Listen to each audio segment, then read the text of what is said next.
Alright, so this is the beginnings of the K-Series CRX. We'll be covering the basics, part 1 of how to K-swap the CRX. Alright, so we had to grind off this mount already. We started with that. So this mount's ready to go, ready to get welded. We'll be putting it on shortly. Yeah, that's how it's done.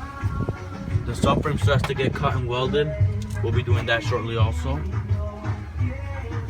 But this is the beginnings of it. We'll start putting on the side mount and the one on the subframe. Alright, so the 2 mounts that we'll be putting on right here.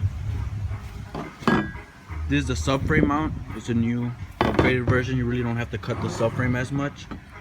And then this is the side post mount. We decided to go with the Hasport EFK2s today.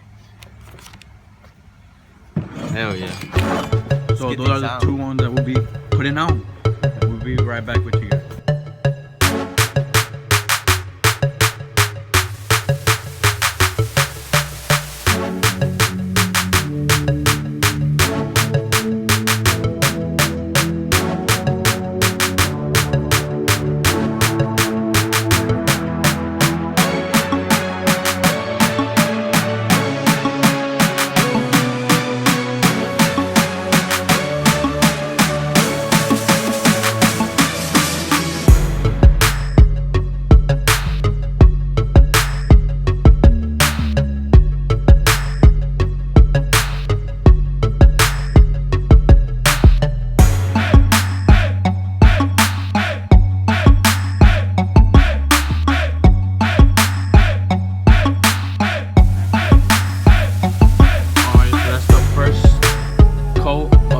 Paint. It's looking pretty good. We still need to add the clear coat.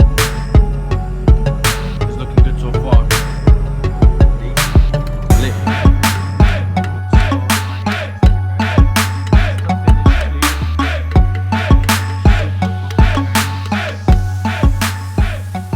Painting out here, 10 o'clock at night.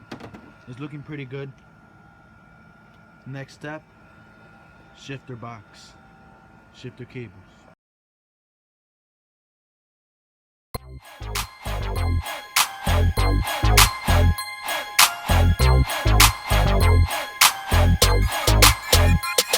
In the ATL, that's my homeboy.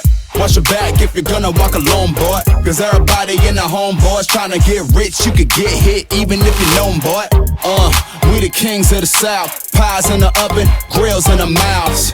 Count stacks is a usual norm. College Park, bank here where the hustle was born.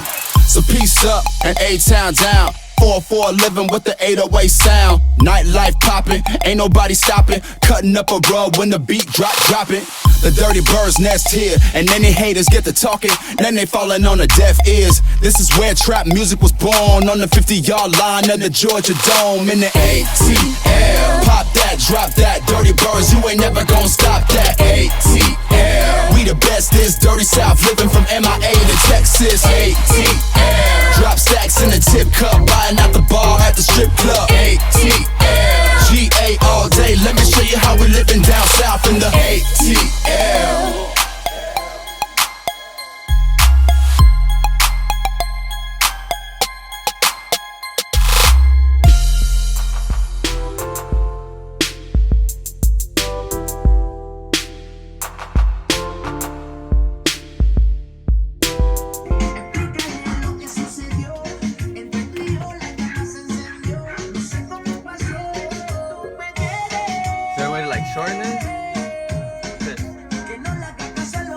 So that's how the motor sits after we set it in there.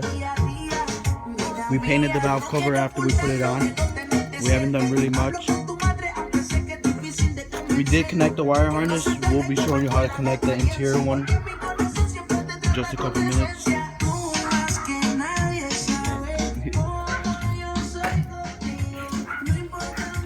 So inside here we're going to be doing the shifter box right on the top.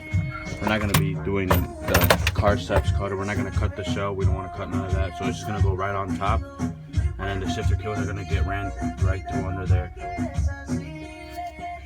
we're gonna have to remove all this wiring out the way, and that's where we're gonna run the shifter cable from, right here. But I mean, except for that, I'll get right back on you guys with that. All right, so in order for you to use the belt on this, there's a couple things you'll need. So we decided to go with the Hassport AC power steering delete. So this is actually a discontinued item. We had it here from a good friend, Missile, which is the owner of that car. Well, the ex-owner, he sold it to me now, but we bought this off of him actually, and this is actually a discontinued part. So we not really gonna explain how to install that because it depends on what kit you get. This kit's not available no more, so a lot of people do use the K-tuned AC power steering delete or the Carceps one. We went with this one. It's not really much of a difference. We did have to use a different traction bar. You can't use the stock one. I'm sure you can, you just have to cut a lot or something like that, but in this case we used a black traction bar. So the only thing that we are working on right now is we have to cut the frame right there because the header doesn't fit. Now if you were to get a Skunk 2 header for this car, the header would clear. It should clear actually, they say, but in this case we don't have that header. We have a normal header, so we're gonna have to cut this part of the subframe just a little bit. Usually where the trans hits, it doesn't now because of the new mounts. This is pretty cool, a new thing they upgraded. It clears pretty good. So I mean, except for that, it's looking pretty good. All right, so this throttle body cable, piece of shit throttle body cable that it came with, was not working out for us. This is a stock one from the CRX. That's just garbage. So we used, because we have a RSX Type S that we have for parts, so we used that throttle body cable. It's a little long, but it works perfect. It reaches, it grabs good, everything's good, goes right on to the inside. Everything else went good, so that's what we used for that. And we're gonna show you guys how to put the interior harness on now.